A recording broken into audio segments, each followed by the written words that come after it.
The Desire of Ages, Chapter 2, The Chosen People. For more than 1,000 years the Jewish people had awaited the Saviour's coming. Upon this event they had rested their brightest hopes. In song and prophecy, in temple rite and household prayer, they had enshrined his name. And yet at his coming they knew him not. The beloved of heaven was to them as a root out of a dry ground. He had no form nor comeliness, and they saw in him no beauty that they should desire him. He came unto his own, and his own received him not. Yet God had chosen Israel. He had called them to preserve among men the knowledge of his law and of the symbols and prophecies that pointed to the Saviour. He desired them to be as wells of salvation to the world. What Abraham was in the land of his sojourn, what Joseph was in Egypt, and Daniel in the courts of Babylon, the Hebrew people were to be among the nations. They were to reveal God to men. In the call of Abraham, the Lord had said, "I will bless thee, and thou shalt be a blessing, and in thee shall all families of the earth be blessed." The same teaching was repeated through the prophets. Even after Israel had been wasted by war and captivity, the promise was theirs. The remnant of Jacob shall be in the midst of many people, as a dew from the Lord, as the showers upon the grass that tarrieth not for man, nor waiteth for the sons of men. Concerning the temple at Jerusalem, the Lord declared through Isaiah, "Mine house shall be called an house of prayer for all peoples." But the Israelites fixed their hopes upon worldly greatness. From the time of their entrance to the land of Canaan, they departed from the commandments of God and followed the ways of the heathen. It was in vain that God sent them warning by his prophets. In vain they suffered the chastisement of heathen oppression. Every reformation was followed by deeper apostasy. Had Israel been true to God, he could have accomplished his purpose through their honor and exaltation. If they had walked in the ways of obedience, he would have made them high above all nations, which he hath made in praise and in name and in honor. All people of the earth, said Moses, shall see that thou art called by the name of the Lord, and they shall be afraid of thee. The nations which shall hear all these statutes shall say, Surely this great nation is a wise and understanding people.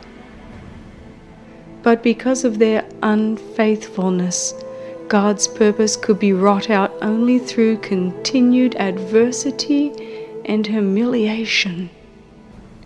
They were brought into subjection to Babylon and scattered through the lands of the heathen.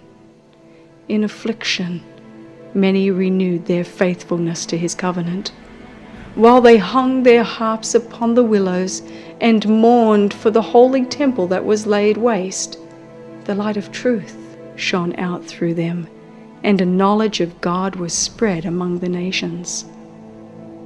The heathen systems of sacrifice were a perversion of the system that God had appointed, and many a sincere observer of heathen rites learned from the Hebrews the meaning of the service divinely ordained, and in faith grasped the promise of a Redeemer. Many of the exiles suffered persecution. Not a few lost their lives because of their refusal to disregard the Sabbath and to observe the heathen festivals. As idolaters were roused to crush out the truth, the Lord brought his servants face to face with kings and rulers, that they and their people might receive the light. Time after time, the greatest monarchs were led to proclaim the supremacy of the God whom their Hebrew captives worshipped. By the Babylonian captivity, the Israelites were effectually cured of the worship of graven images. During the centuries that followed, they suffered from the oppression of heathen foes until the conviction became fixed that their prosperity depended upon their obedience to the law of God.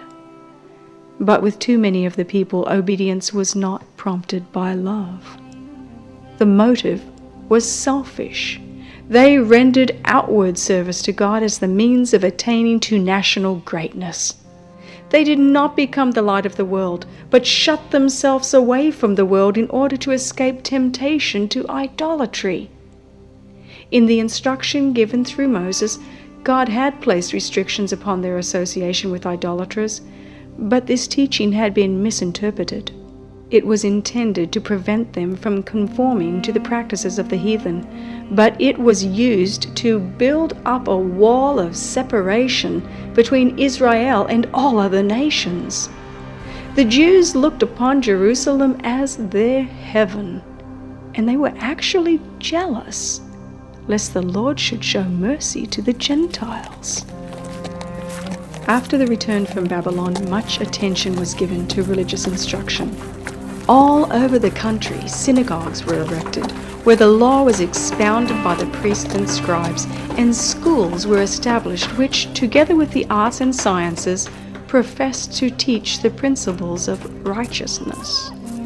But these agencies became corrupted. During the captivity, many of the people had received heathen ideas and customs, and these were brought into their religious service. In many things they conformed to the practices of idolaters. As they departed from God, the Jews in a great degree lost sight of the teaching of the ritual service. That service had been instituted by Christ Himself. In every part it was a symbol of Him, and it had been full of vitality and spiritual beauty. But the Jews lost the spiritual life from their ceremonies and clung to the dead forms.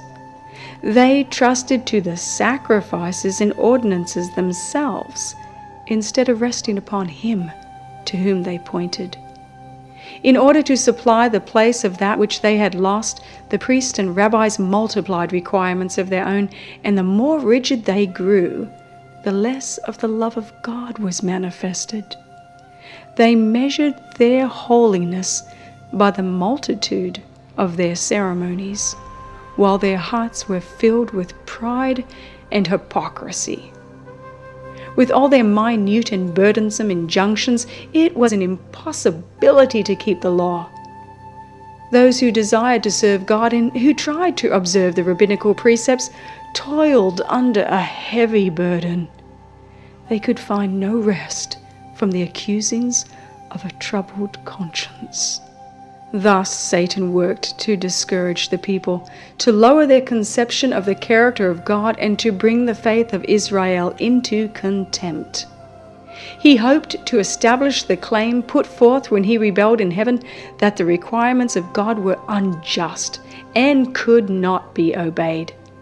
Even Israel, he declared, did not keep the law.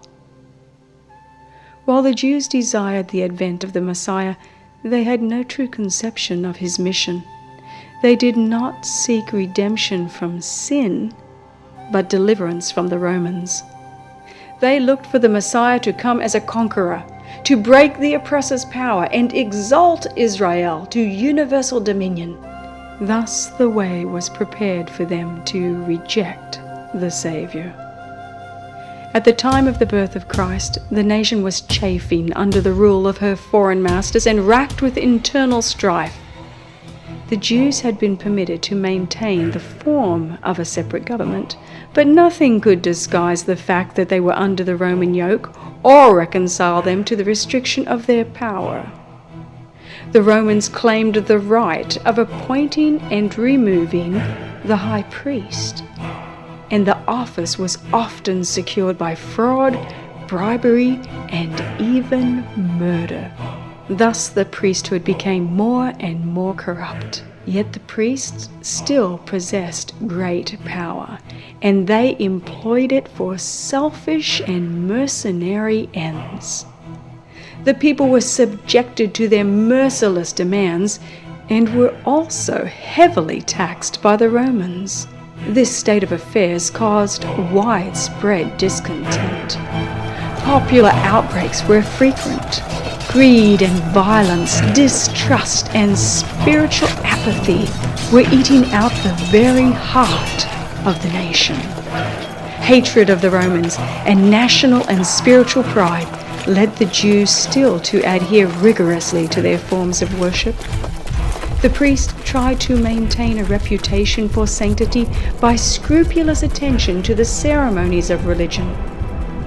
The people, in their darkness and oppression, and the rulers thirsting for power, longed for the coming of one who would vanquish their enemies and restore the kingdom to Israel.